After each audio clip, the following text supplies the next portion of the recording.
Greetings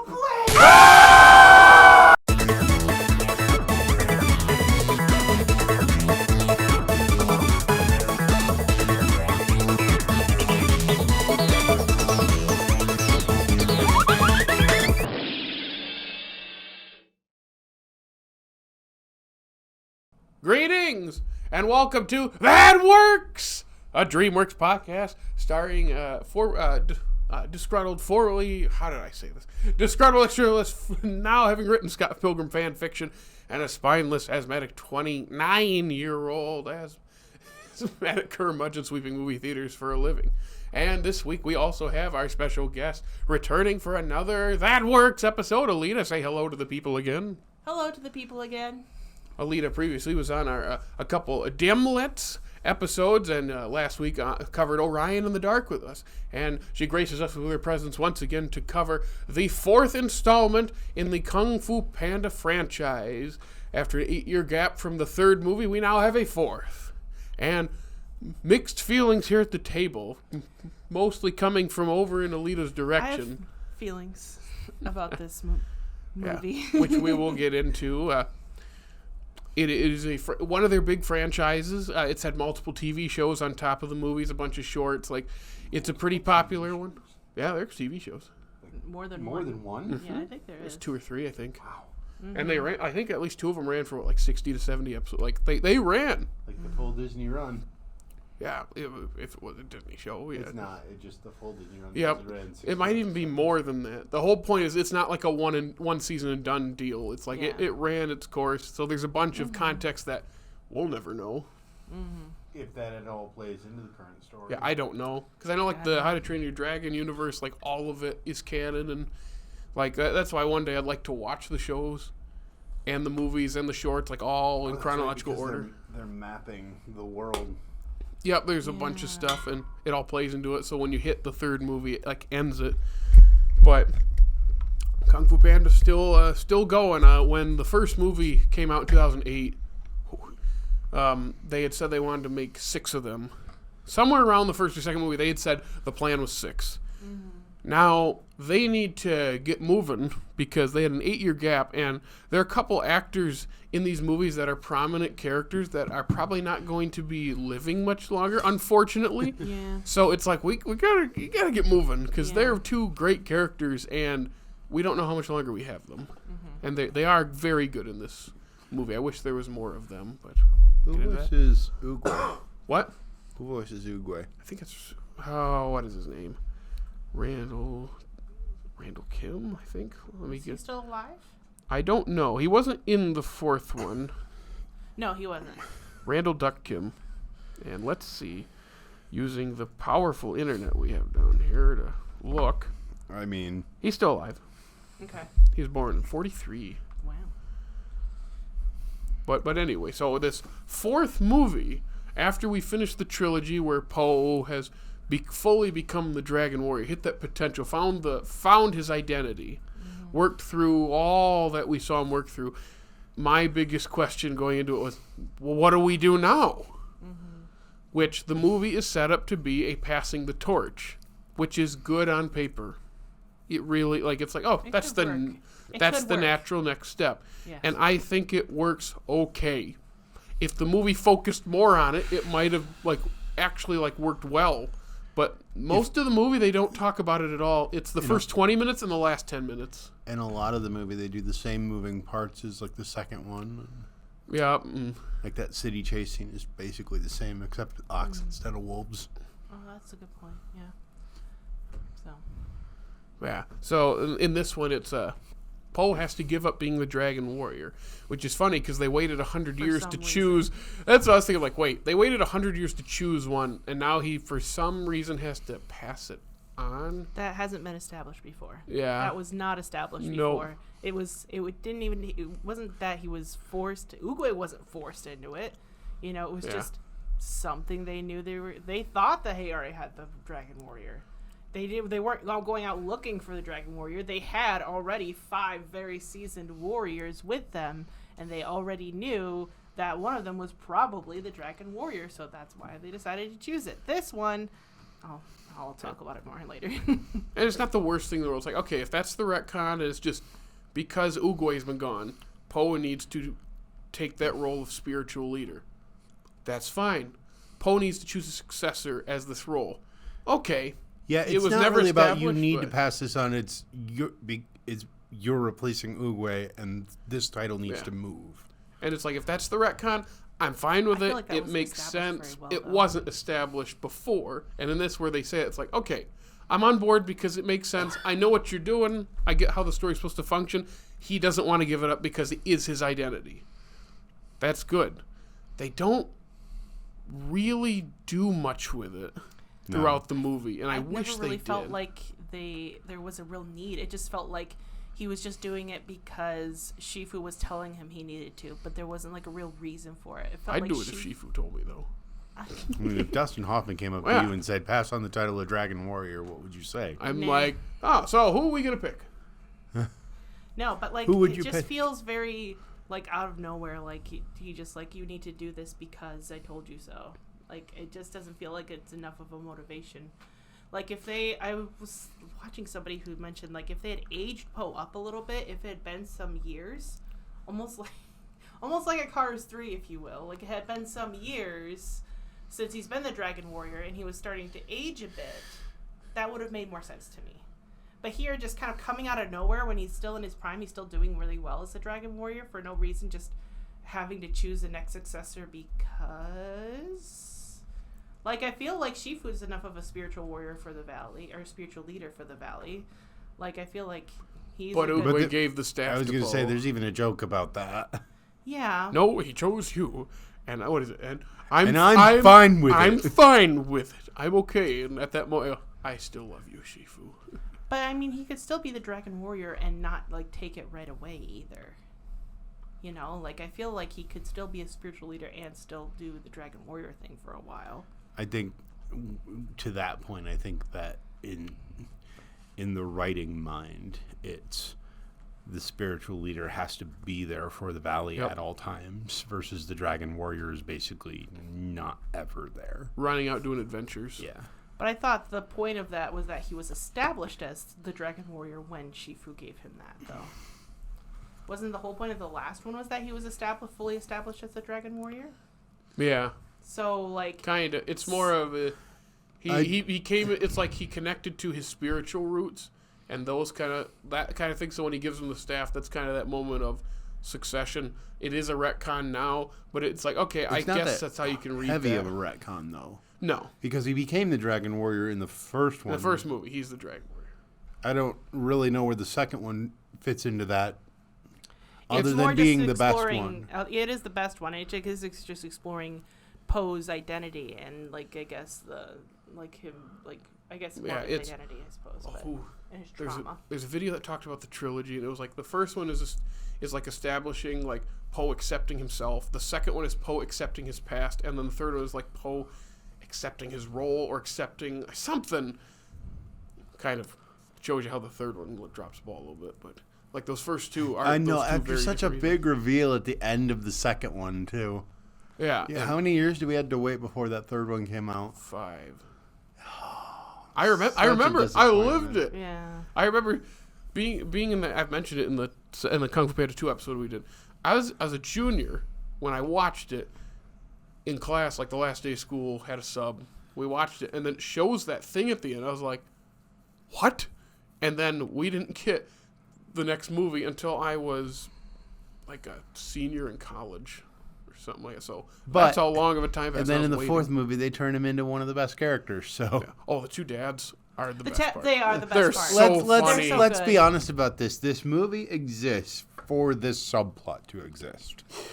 Yeah. James Hong is in his like mid 90s, and he's still so great. loud and screaming and wacky and fun. Like it's like, Oh, man, no. it James smells Hong was- delicious. he's gonna He stick is his so head in great. the broth. Him and it's Bryan Cranston's the Panda Yep. dad, right? Yeah. What they're does he both say? great. What's the I eat? What are the pieces?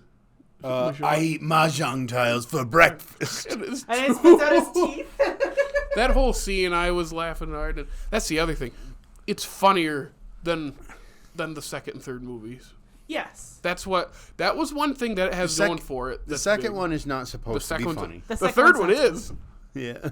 I'm not trying to hate on the third. It's just I rewatched all three the week of watching 4, and as I'm watching, like, wow, 1 is really good. Wow, 2 is really, really good. Wow, 3 is fine. There was two things 3 had going for it. It was the really cool Spirit World ending and Kai's theme. Well, I'm sitting there during the credits of the third movie, letting it sink in, and I see a credit for a song, and I go, I don't remember hearing that song. Wait a minute. So I go to Spotify. It's an Imagine Dragon song called I'm So Sorry. I'm So Sorry. Kai's theme is not written for the movie. It's an Imagine Dragon song. And you know what's really, really funny? What? They do it again in the fourth one. Except it's not Imagine Dragons, it's Crazy Train. Well, I was gonna say What a weird needle drop. it's not a needle drop. It's an orchestration. Yeah, it's. It's even weird. Like, so tying I'm it all like, in. I was listening to him, like, I think I know this song. I was like, So for the Kai theme, that revelation of the other redeeming thing is the spirit. I think I mentioned that spirit. The Spirit World, yeah, you said That still was great. The Kai theme was like, okay, this villain isn't great. He's fine. I like J.K. Simmons. The character's intimidating and the sword chain thing. That's cool. That's more you can say for this. The motivation is there, but not anything unique. It's fine in the third one, but that theme was great. And then realizing it's just a Imagine Dragons song, not that it takes anything away from the song, it's just like, this wasn't written specifically for this movie to be cool. This is just an orchestrated version of the main riff from Imagine Dragons. You song. also have to realize that Jared doesn't like Imagine Dragons a whole lot. Like a lot of people. Yes. I'm okay with them. I don't think about them outside of this. I like the first album. Like a lot of people. That's not a hot take. No. That's the consensus. And then the rest of them, I don't think I've listened to a full thing, and I hate the Wreck-It Ralph 2 song. I hate it. I hate it. Well, I just hate Wreck-It Ralph 2 in general, so Zero. But, so that was a bit of a downer. And then the fourth one, for that scene, it's like, the first two movies had John Powell, and Hans Zimmer did the third movie, and he didn't really do anything new. It's kind of lacking on that. Hans Zimmer is one of the all-time greats. I was gonna say, like, Hans Zimmer. It's Hans Zimmer. He scored The Lion King for crying out loud. And the stuff for Dune is great. Like the stuff for Interstellar, however I feel about the movie, is great. Like the man's a legend. Mm-hmm. He just doesn't do anything for that third Kung Fu Panda. Like, there's nothing new that sticks out. It's like you have to use some of the themes from John Powell, but they didn't even use all of them. You know, even the one that sounds like Dixie. The diddly, diddly, diddly, diddly. Look away, look away. Yeah. Look away. Like, I was singing it to myself while watching the 3 during the week. I was like, yeah, that does sound like Dixie. Yeah, whatever. But there was character to the music. And this fourth one, it's like, nothing is sticking out again. And then we have, instead of a really cool thing he could have written for the chase scene, it's an orchestrated version of Crazy Train. I like Crazy Train. I have nothing against Ozzy. Why couldn't we have something new and cool, or like to fix? Like, I don't understand. Yeah. The scene's fun. Again, it feels like the one from the second one, but like it had fun camera movement. I mean, the whole thing has fun camera. Yeah. Like that's one thing you got to say. The fight scenes in this movie are pretty on point. They're okay. They're not. They're fine. I think it's fun action. I will say. I think you said like that might be some of the best they've ever had. It's my favorite of the fight scenes because there's so much more that you can do with the camera and the motion through the scene, as opposed to just kind of watching the scene. Mm. I actually felt like I was like almost inside the fights at some points because the fox is moving around. I don't even remember. Jen. Yeah. The fox is moving around so much, and like the camera's doing flips with them. It had a life that I did not feel that the previous ones had. That being said, I haven't watched the previous one in like a year. I was gonna say more. the Tai Lung jail escape is a lot of cool camera stuff. My favorite is he knocks the guy out, the rhino up in the air, and the camera goes up with him as he's beating everyone up underneath, and then he catches him and throws him into the last group. Like, there's fun stuff in that too. It's been a while.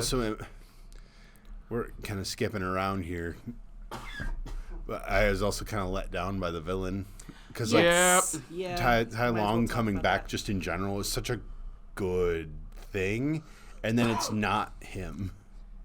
No. But then he is there. But then he's but then he doesn't do anything. And then he just doesn't act like himself. Kind of, yeah. Because then it's also kind of about them accepting Poe as the spiritual leader, and it's like, why? Yeah. Why is this here? I mean, I guess I kind of get it, but okay, why? Why does Poe feel like he needs to prove himself to Tai Lung? Like, other than, like, the only reason he fought Tai Lung in the first place was to save the valley. Like, to that extent, he wanted to prove himself to him, but, like, why does he need to prove himself to Tai Lung now? It feels like he's trying to get his approval for something. Like, this man, like, tried to, like, hurt people that you knew. You know, he literally did. He, like, took out your friends, and you're trying to gain his approval now? Like, it just feels very weird. And the fact that he, like, respected Poe after all that. I feel yucky. Weird. I was like, he just kind of flipped on him like that. Okay. Yeah. There's a lot of points in the movie I'm like, huh? Like, why are they doing I did like that scene where Jen is stealing stuff out of the Hall of Heroes. Is that what it's called? Yeah. And she throws the big giant blade at him. And it does the slow-mo thing where it catches him and he tosses the same thing Shifu did in the first movie. Is that? Because Tai Lung threw it. And that's where you see the reflection. Then yeah, I guess. Yep. It's literally mirroring. And they even talked about how he already broke something in a previous movie. That was funny. That was a little funny. The something of souls. What did they call it? Like the wailing souls or whatever. It's like the vase of souls or something. But they break it. Which in the first and third movies too, because every time it's and then every time you step up, he's That was a little funny. Yeah, it's a funny movie.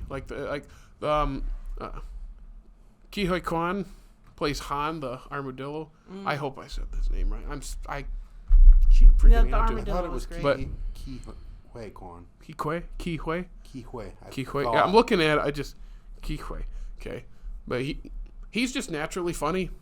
So, and then every time it's like, so you're saying if we're not violent now, we can be more violent later? It was like, no, that's not just in that den. That was. They were fun, and when they show up for the fight, that was fun. And the two dads are just sitting there eating, or they have the drinks with them. That was fun. You know what would have been an interesting thing? What? If it would have not been what it is. If it would have not been what it was? And it was just Awkwafina, like, lures him away from being the Dragon Warrior in lieu of this being thieves. And we just spend the whole, like, movie in that den of thieves. And then it's her somehow realizing that that's not the best lifestyle, and then like trying to get him to change back. That would have been much better. I would have liked that a lot better. I don't know. You don't look like you would have liked that. No, much better. I'm thinking about. It's like, yeah. Why is it we sit here? We can come up with more interesting stuff. Well, we say it's more interesting. That's true. Honestly, I don't know. And the twist with Jean, it's like, so I'm so tired of twists. I'm so tired of twists. I'm like, oh wow, I didn't see that coming. Wow. Immediately when the cage falls on him, you're like, oh yeah, you don't guess that. Oh yeah, she's aligned with Chameleon, but it's like, well yeah, she's gonna take the staff. She's like a thief. As soon as he's like, okay, lift it up, and I'm like, oh, she's not gonna give it back, is she? No. And then she puts her hood up because she's evil. Oh no! People with hoods are evil. I knew it. She was wearing dark clothes and has a hood. Oh no! I did like the fox as a character. Yeah, it's a cool character, and I also like a cool character's design as well. I like the design, and I think it was fun. And then Shifu's reaction. What? The fox? You chose the fox? Or however I was like, okay, yeah, I knew it was gonna happen. Here's the question though. Does the staff belong to the Dragon Warrior or to the spiritual leader? The spiritual leader. So why did he give her the staff as a part of passing it on? I don't know. I'm so confused. I know. Yeah, that's why. Because why was he? Because if it. Because they didn't take. That's what I was saying earlier. They don't take the staff seriously. It's just a green stick that has a little cool. It's floaty jade. ball. It's a cool green. Jade is green. Jade, not green. But jade is a shade of green. So why don't you say the? Don't be lured into one of his arguments. It's jade. Otherwise, you wouldn't get the Okay, zombies sweetie. in the third one. Okay. I just want to say zombie. Zombie is a fun word. Say zombie. No. It's funny. No. You don't want to say zombie? Don't fall into his arguments. You want to say zombie? Just say zombie. It's funny. No, not zombie. Zombie. Romby? That's rom-comby. That's a director who makes rom-coms that are horrors. That's a movie directed by Emilio Estevez. Why are you talking about warm bodies? I didn't say warm bodies. Anyways, Kung Fu Panda 4. Zombies. No, rom-coms. Horror. Like I was saying. Rom-com with zombies. But Rob Zombie is what I was getting. Rob Zombie, yeah. Zombie. This has gone on too long. Anyways, Kung Fu Panda 4. Yes. Back to the villain. Design, look, animation, great. Yes. It's great. Intimidating, cool powers. Yeah. Motivation? Intimidating, weak. I would argue no. I would say intimidating. I would say She intimidating pushed if somebody down the stairs. That's the worst she did. She changes into big things. She does. That's- But, I would say- but I feel like there's so much potential there they didn't use. Yeah, I There's think that's part of potential. the reason why it's not intimidating is because they didn't utilize how terrifying something like that can actually be. Yeah. Well, when she morphs into the multi thing, I was like, okay, that's kind of cool.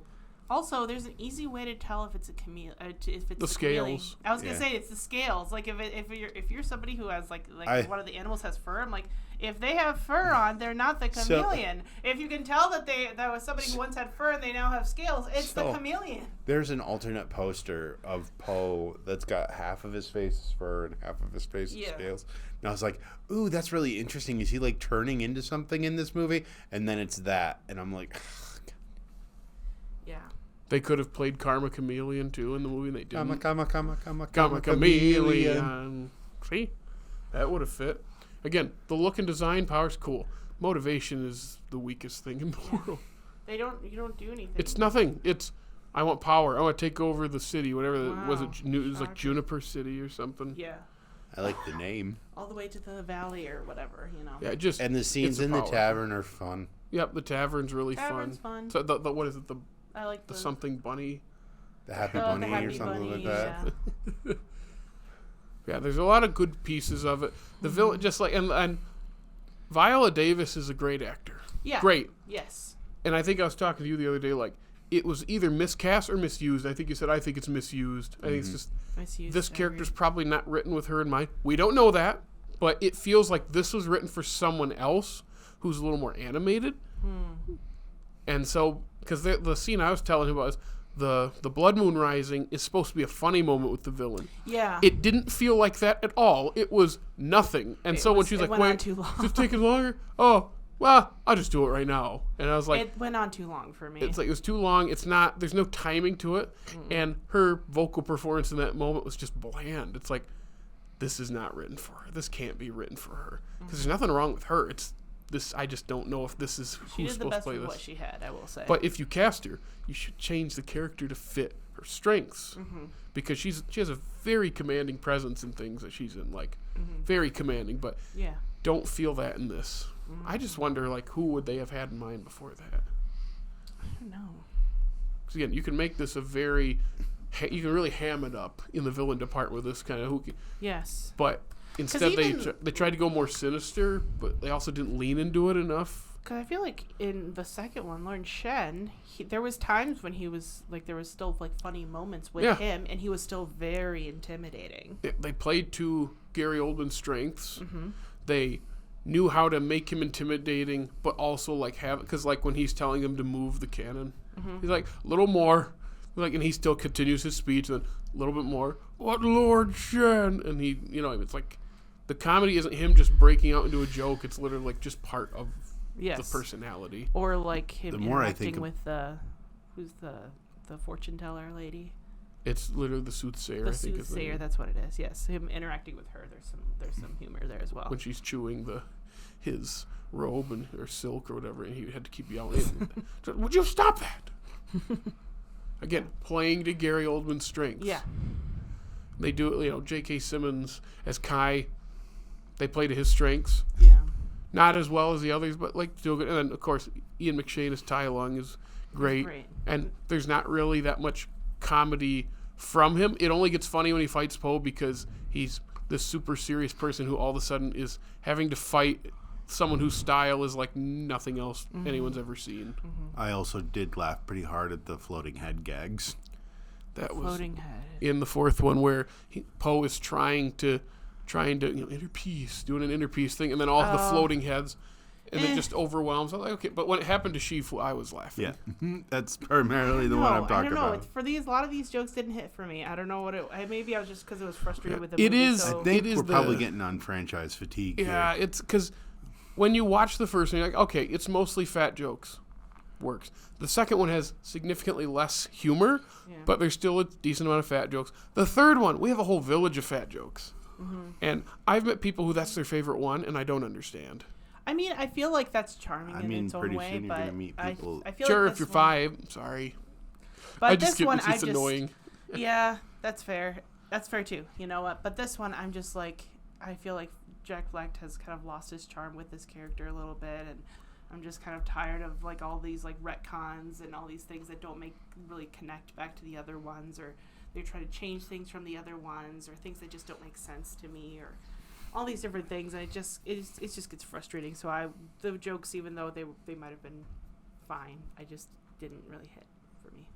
What I do appreciate is how they did try to kind of do a more focused story instead of making it like, 'cause like I love the Furious 5. I wish they were in it, but also it's like I get you have to make certain decisions to make this feel different, because if they want to do 2 more movies, which I don't know how that's going to turn out.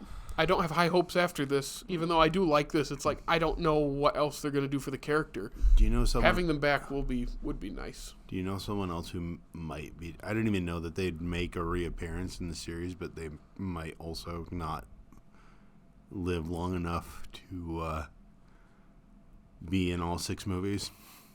Jackie Chan. How old is Jackie? He's Chan? 70.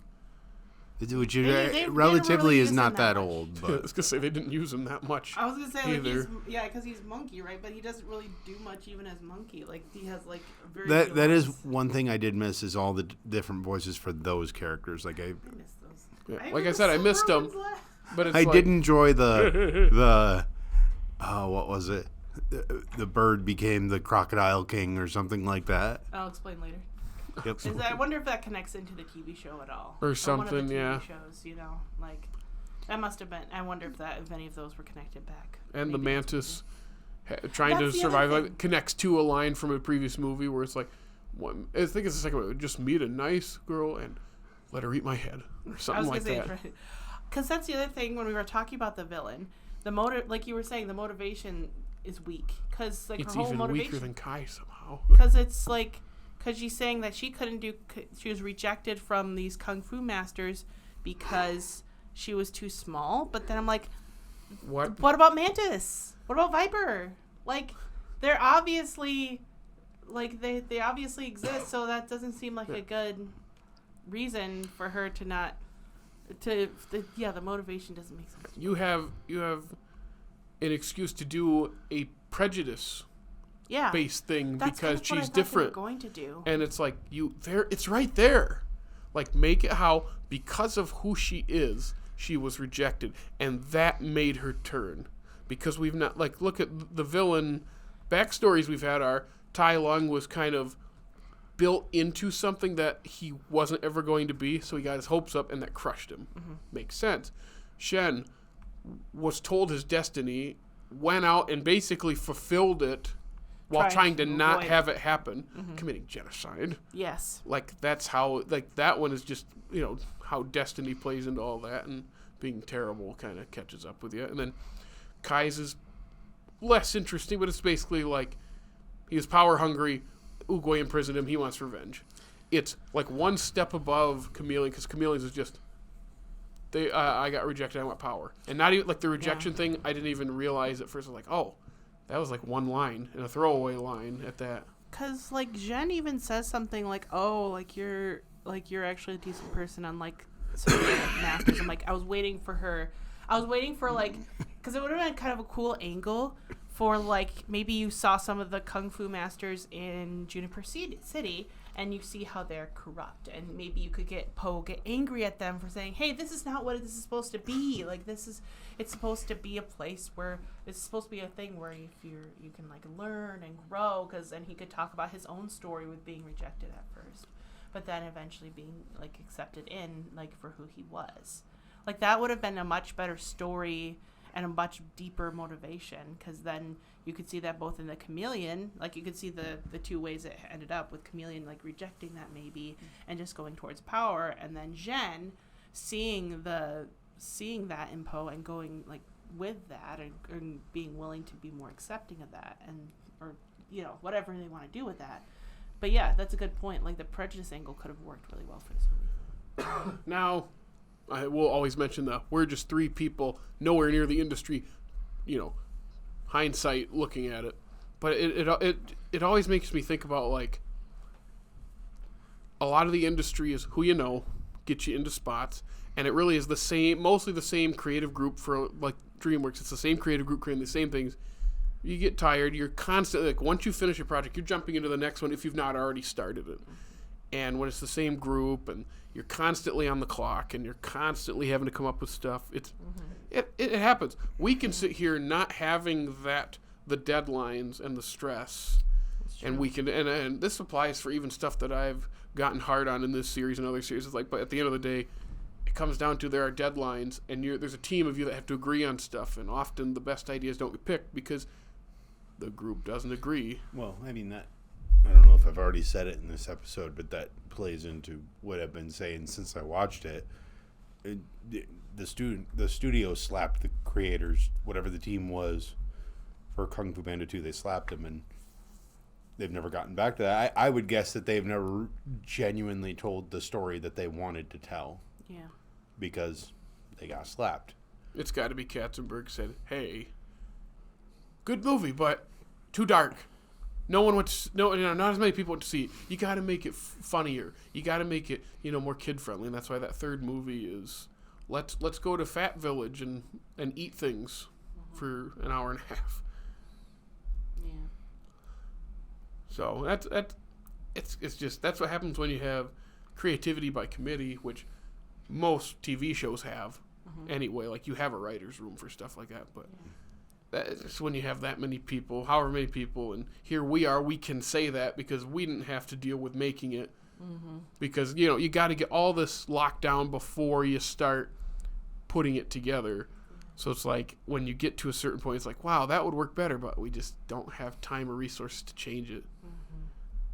But we can still blame them, not the animators. The animators are wonderful. You are overworked and underpaid, and we appreciate you. I mean, you think about this. This movie looks great. I will say it. This movie looks great. Like, I think Jake was mentioning even the different angles for all the fight scenes. Those, I will say, those did look really great. They need to lean harder. And then this is a decision on the filmmaker's part, not the animators. They need to lean harder into that Puss in Boots, Last Wish style. Wasn't enough of it. There are spots, and it's like, you gotta push harder. These if anything, the first 3 Kung Fu Panda movies have, like, the cool, and they did this I think once. They have the cool montages and the you have, like, the 2D stuff with them and the the images, like, stacking on each other and splitting. They didn't really do it in this that much. They didn't do it there. A little bit. Especially I was because they usually do it towards the beginning, like, to kind of set things up, So I kind of, like, when it jumped right into, like, the live action, or not the live action. The normal animation. The 3D animation. I'm like, oh, I kind of wanted a little, like, fun 2D element at the beginning. Because the other 3 movies all have a distinct animation style for a storytelling device. Because the first one, you have his dream at the beginning, which is more 2D, and it's wonderful. Yes. The second one has the really cool 2D for his backstory stuff before he can fully remember it. That's cool. I think I said in our episode, I'd take a whole movie of that. Yes. I'd easily take a whole movie of that. Third one has the really cool scroll artwork when they're looking at Oogway and Kai's past. Oh, okay. It's been a while since I've seen the third one. Yeah, because they go to the the records at the Jade Palace, and there's the scroll with like the whole backstory of the pandas and Kai, and it's like in that hand drawn painted thing like you'd see like the Chinese art style. Yeah. So it's like each of the movies has a distinct art style used in a specific way for however little they use it. But this one didn't have that, but they had more of those touches in there that are like Puss in Boots: The Last Wish, or even like the bad guys. But they don't use it enough because, again, they want to be a little safer, probably because it's the fourth movie in a series, so they think, oh, it's got to match, it's got to look like this, because the kiddos don't care about this other thing. But it's like, I think you can still add a bunch of that, and they're still on board. I mean, Poe is a big, fat, funny guy who kicks people. That's one of the greatest things ever invented. We've had 2 great movies and 1 good movie before this, where he does that. I was gonna say this has to hurt particularly bad for you because I know it's one of your favorite franchises. I really like it. Was. Yeah. The one thing all 4 movies,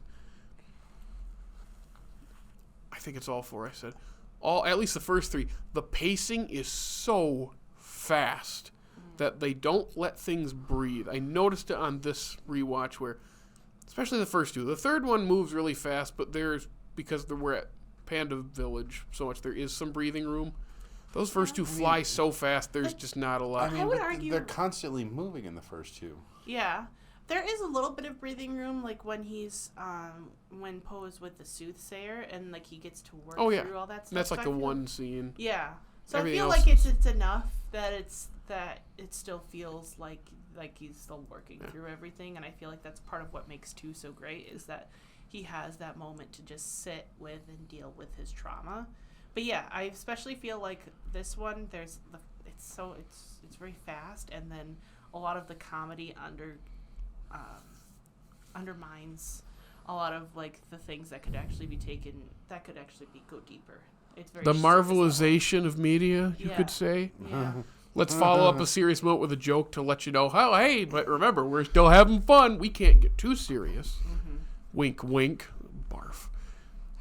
But well, here's the thing about the second movie that it's like I love the second movie. It's one of my favorite DreamWorks movies. It's one of my favorite animated movies of all time. It makes me get teary-eyed at a couple scenes.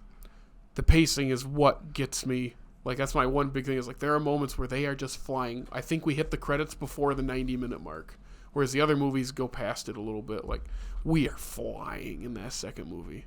But. Ooh, 3 Kung Fu buts. Panda 4 has Jack Black singing "Oops, I Did It Again" During the end credits. Yeah. But it's worth it. I really like the version, too. I didn't think I would, because I don't care about the Britney Spears version. It's not And good you or bad. Like, not commenting on the quality. Just like, I've never had an opinion on it. and you But don't really care about Peaches. no. But hearing the Tenacious D version of what was the song? You Oops, just I said, Did It thank Again. you. Oops, I did it again. I was like, Wait. okay, I'm into Wasn't it it. Hit Me Baby One More Time? Or is it Hit Me Baby One More Time? There we go. Yeah. Yes. That makes more sense. Sorry. They all sound the same. Yeah, The only other time I think about that song in a movie is that in Robots, I believe that song is Hit played. Me Baby. Like, Not Freaky Friday? No, it was Hit Me Baby. Oh, I know. No, No, but that's what I think of. I guess I don't remember it. when he's dancing and Yeah. Yeah. no, Freaky Friday is when he's singing it outside to Jamie Lee Curtis and Lindsay Lohan tackles him. Hit me, baby. Oh! She just like full body tackles him into the bushes. Which they're making a sequel of Freaky Friday with those 2 returning. So I wonder what that will look like. Yeah. Those 2 returning? Yeah. Lindsay Lohan and Jamie Lee man. Curtis. Yeah. Oh Well, man. I think I like them. So Yeah. hopefully it'll be I just don't know what the story would be, but I don't know. But Freaky that's for the future. Friday again. I think No, I no. was This time it's gonna be Freaky Tuesday. oh, I was going to take place on Halloween. tacos rain from the sky. That would be a happy movie though. That's at the end. Okay. It'll be on Halloween because It's raining tacos. It's raining tacos. You know Spanish, right? What's a good Spanish word to throw in there? Muy bien. Which is, okay, I knew that one. I I can't remember. Are you fluent or? mean, I can do conversational. Okay. But I'm a little rusty. It's been a few years. Yeah, I couldn't because I know you can speak it. I can. But I didn't remember if you were But fluent being or put not. on the spot sometimes is like my mind goes a little blank. Can you ask where the bathroom is? Donde está el baño? There you go. That's all you need. If you need to go to another country, just ask where the bathroom is. Is that the Kimmy Gibbler? I think it might be. Yes. She's like, all she needs to know is the bathroom and food. Oh no, you did pick up something from that show. That show. Oh, let's not get into Full House. I'll just say Yeah. it's not the worst thing in the world. I grew up watching it. Yeah. But you don't really like it. It's I very don't- stereotypical 90s sitcom. It's pretty much what, when you think of stereotypical 90s family sitcom, that's what you think of. And then when they did the sequel series, it was very much still a 90s sitcom. See, here's the thing, though. When I was a kid watching Full House, I liked the three guys and Becky's stories the best. They were funny. The three girls, I didn't care. I was like, don't focus on the kids. Focus on the funny adults. That was me as a kid, though. I don't know. What are you shrugging at? I don't know. You making fun of my taste? Anyways, Kung Fu Panda I 4. don't know when exactly it was, but whatever that shot was, Stephanie holding onto the curtains when one of the dads is, like, opening it. Oh, are you talking about, what are you doing up there? Oh, just hanging around. Yeah, and then he opens it, and she's just like, what are you doing? It gets me every time. Probably get back to Kung Yes, Fu Panda 4. I will, because you're going to make me tell the story. But I won't. I'm just saying, like, we're going to keep going on that tangent. I was just thinking about sitting in the theater, finishing the movie. I'm like, I know it's the worst one of the four. I say weakest because it's not a bad movie. I don't think it's I bad. guess no, it's not technically a bad. It's just like compared to the It's other lacking ones. compared. But when I, like, sat back, I go, as far as a straightforward mainstream animated kids movie, I have to add all those things. It's fine. It's fun. It's funny. It's got some cool action. The main character's not as strong, but he's still a good character that I care about. Awkwafina wasn't super annoying. The villain was lame, but had some cool moments. It was cool to hear Ian McShane again. It's like, I actually found myself liking it more and more after seeing it. Not anywhere near the first two, and not super close to that third one. Because those first three are way better. But this is I still think it's good. Very flawed. A lot of missed opportunities in there. I think it's kind of like last week, just like middle of the pack of all their movies. There's much worse when it comes to their movies. Yeah. Much worse.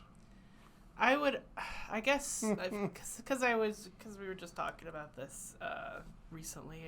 Compared to, like, Orion in the Dark, which I watched a few times for the podcast, versus this, which I watched once, I was much more annoyed with this one for some reason than Orion with the Dark. I guess, like Context. I was saying, because Orion in the Dark is still a unique story. And this is a sequel to something that had already started to kind of get weaker. Like, we've already talked about how the third one kind of, it was a little bit of a disappointment after the second one.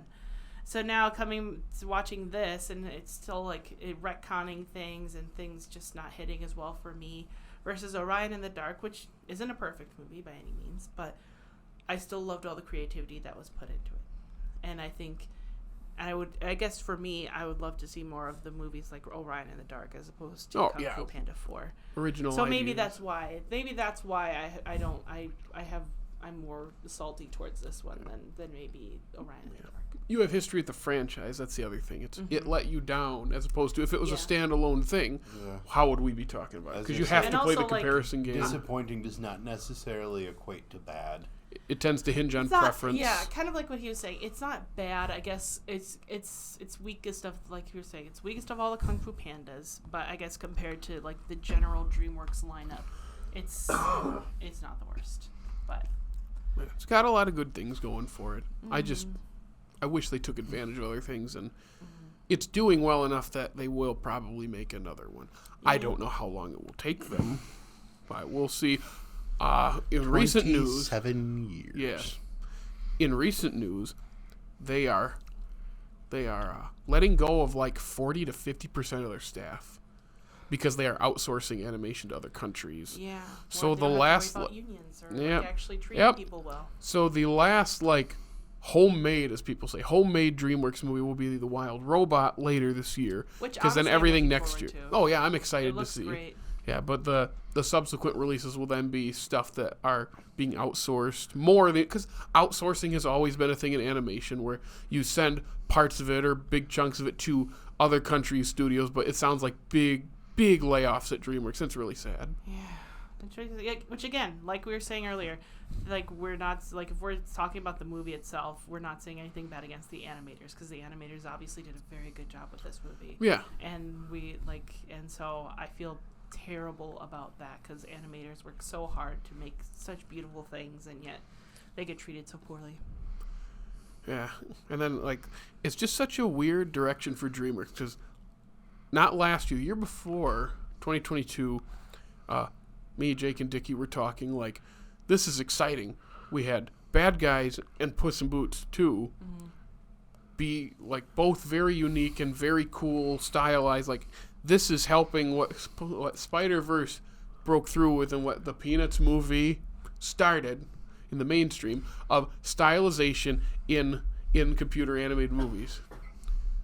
But now it's taking this weird turn of, like, 2023 was weak because Ruby Gillman stinks. I didn't see it. I didn't even see it. Keep it that way. Yeah. And then the third Trolls is the third Trolls. Yeah.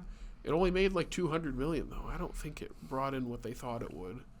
So it's a weird direction that they're going, because now with the layoffs, it's like, what is this going to look like going forward? They're not even making the next Shrek movie. No? It's getting, because Universal is going to Illumination. Yeah. I'm surprised Illumination wouldn't just make it anyways, because it makes money. Yeah. That's the other thing that stinks is, like, nothing against people who work for Illumination, but I mean, the formula they've come up with. They did make the Mario movie. Yes. The Which Mario movie, a lot of people really like. it was fine. It's fine. But the what they've come up with as a formula for mainstream movies that they release has kind of changed the industry in that regard in a negative way, because it's you pay top dollar for the big name voices. You save money on the animation. You know, not the quality of it necessarily of what the animator's doing, but you're not doing much with it because you want to make as much money as you can. It's go cheap to make a lot of money, and it works, and it drives me nuts. Yeah. They don't do anything with the story. They don't do anything fun with their style. They I wonder. They don't have to try. Yeah. I wonder if the strikes had an effect on why they chose that too. Because now like writers and actors, because the strikes like are over with and now they have more, and because of that here in the U.S., I wonder if because of that, now we can't like take advantage of these people as much as we used to. So now we can take advantage of people overseas. Yep. It's cheaper. I'm looking at, because they had 2 movies last year, Illumination. Which Now they have a 4th Despicable Me coming out. I was gonna say there's that. That will make a lot of money. What were the movies last year? Because they made Mario. And then Migration was a Christmas release. Oh yeah, I mean it looks cute, but I was looking at also has Awkwafina, because she's in everything. But they what was I saying? They didn't make a ton of it. Like it was like a $70 million budget, which is like half of like a Pixar budget can be. But they made like 280, like nothing spectacular. So it's like Despicable Me is gonna get them back on track. Now they have Shrek. It's like, ugh. Any other thoughts on the 4th Kung Fu Panda before we get to the ranking? Anything we missed? Anything positive, negatives? Funny stories to tell on an airplane to a complete stranger? There's not a ton to say. It's just kind of it's a little bit of a letdown. I was excited going into it, and then it was a little. Trailers didn't make me excited. I was to be honest. I was like, I saw how things were in the trailers. I'm like, so it's gonna be more like, because it feels like the first 2 were like. I know we kept going back to the first. You kind of have to. It's a sequel. But because the first 2, like in the trailers, they seemed kind of silly and goofy, but then it really became like deep and meaningful. Like when you watch them, This one, everything just felt very surface level here. Like nothing went deeper than like a puddle. Yeah, you know? and that's the thing I talked to him right after he saw it the other day was the other 3 movies, at least the first 2. And I mentioned this last week when we talked about Orion in the Dark. The best stories, in the simplest terms, are an internal issue that relates to an external problem, and one has to get solved to fix the other. Right. And those are some of the best stories. Mm-hmm. There's not... The internal problem for Poe is he doesn't want to give up being the Dragon Warrior. That has nothing to do with the external problem of the community. Like, nothing. There's no anything. Yeah. Because that's why it's... Yeah. And I think there's, like, a lot of, like, talk of, like, sometimes with those stories you hear, like, about, like, wants versus needs. Like, he wants to be the Dragon Warrior, but the movie didn't convince me that he needed to stop being the Dragon Warrior either. And if we don't understand why, it can work if we see the internal struggle. Mm-hmm. Like if he has a couple moments sprinkled out here and there where he's talking about it. Mm-hmm. Because there's one moment on the boat with Zhen where he starts to talk about it and then he stops. Mm-hmm. And I remember in the moment going, no, keep going. And that's where the pacing, like the others, hurts it because it's just flying by. Because I remember thinking, like, there's an opportunity for him to say, like, becoming the Dragon Warrior, and I think he even says, like, becoming the Dragon Warrior was the best thing that ever happened to me. I'm like, okay, keep going, and they don't. Because it should be, my identity has now been wrapped up in this. I did not like myself before, because he said that in other movies to a certain extent of, like, what is it, though? Like, for all the, whenever you called me names or threw a brick at my head, it never hurt as much as me having to go back to being me. Mm-hmm. So there's a thing of, I don't want to let this go because this made me like me. This made me find me. But they don't do any. It only needs to be a couple more lines in a scene like that, but they don't do it. Yeah. And I remember thinking, like, if you sprinkle that out, like, it's really hard for him. And if you somehow make the external problem, like, okay, he literally cannot fix this without changing. But we don't get that. And that's why the second movie is the best at it, because he cannot defeat Shen until he confronts his past. Yeah. He literally cannot win without that. Whereas the subsequent movies, it's not been that way, because he has almost no connection to Kai. Mm-hmm. And because it feels like the first one is like Shifu's story. The second one is Poe's story, and the third one's Oogway's story, but this fourth one doesn't feel connected at all to anything. It's not really. And again, if it's like a one-off adventure, that's fine. If there's more compelling parts. And I do think there's a lot of good parts, but it doesn't come together as well as the first 3. If this was like a TV show, that would be one thing. Yeah, if this is a TV this was a TV show, this would be fine. But that it's a part of the lineup of the main movies, it just doesn't feel like it lives up to that. Yeah. And I wonder how I'll rewatch it, because I didn't like the third one that much when I first watched it.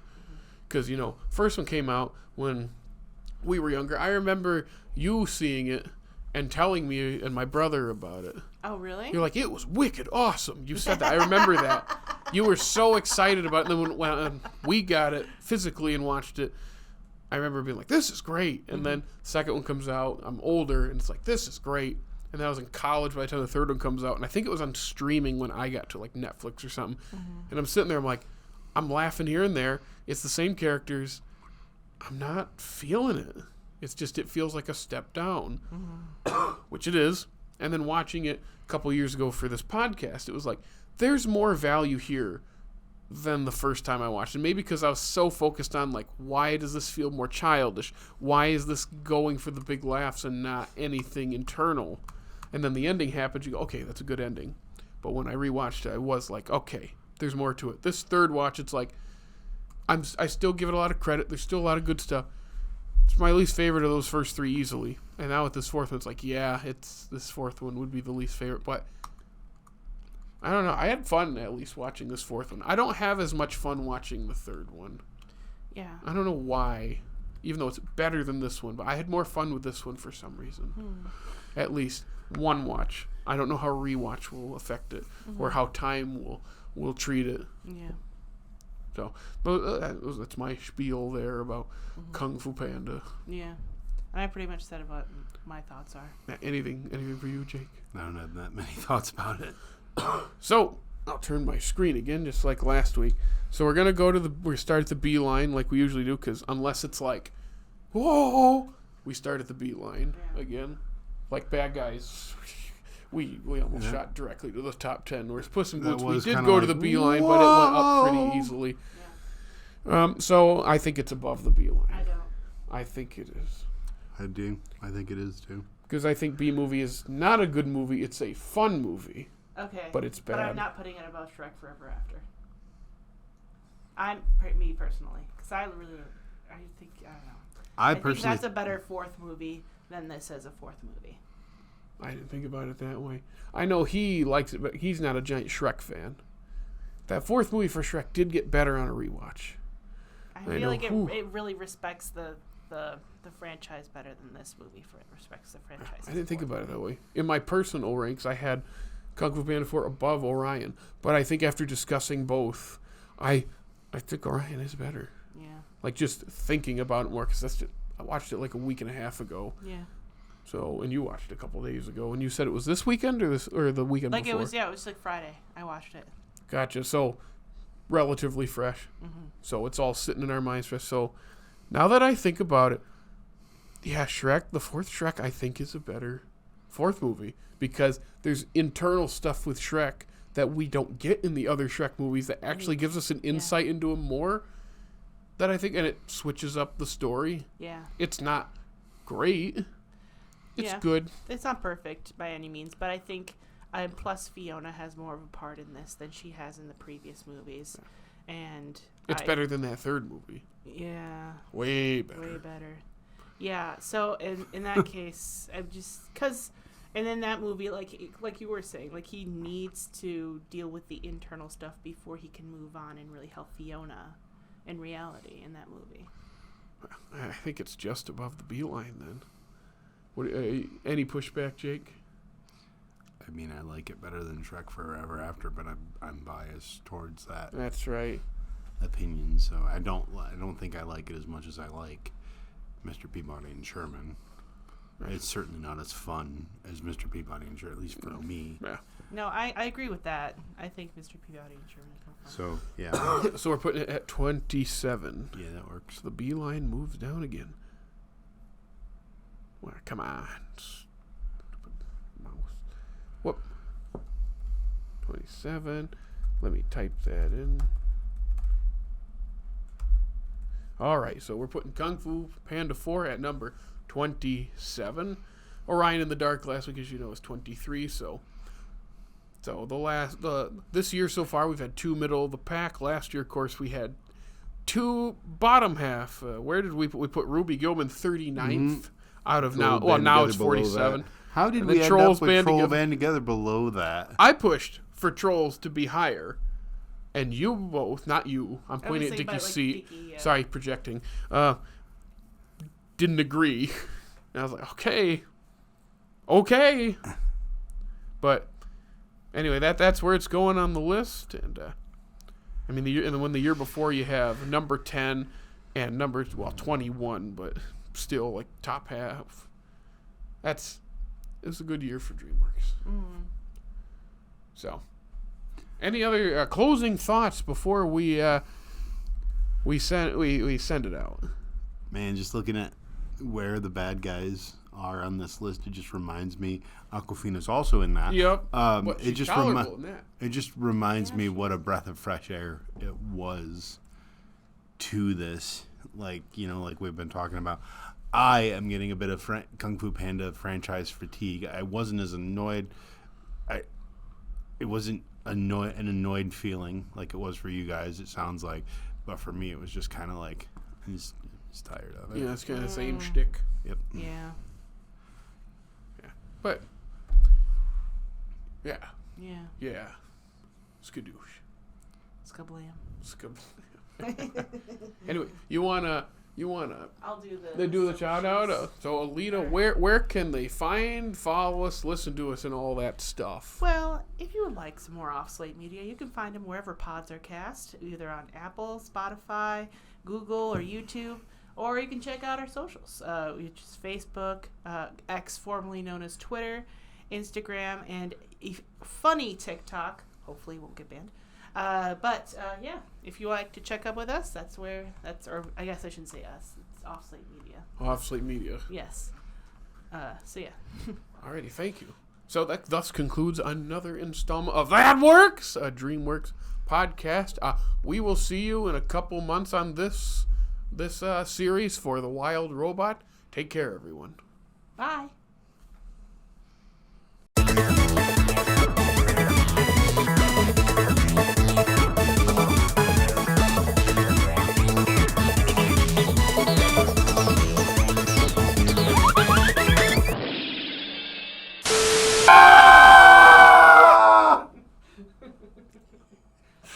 You want to do just one more? It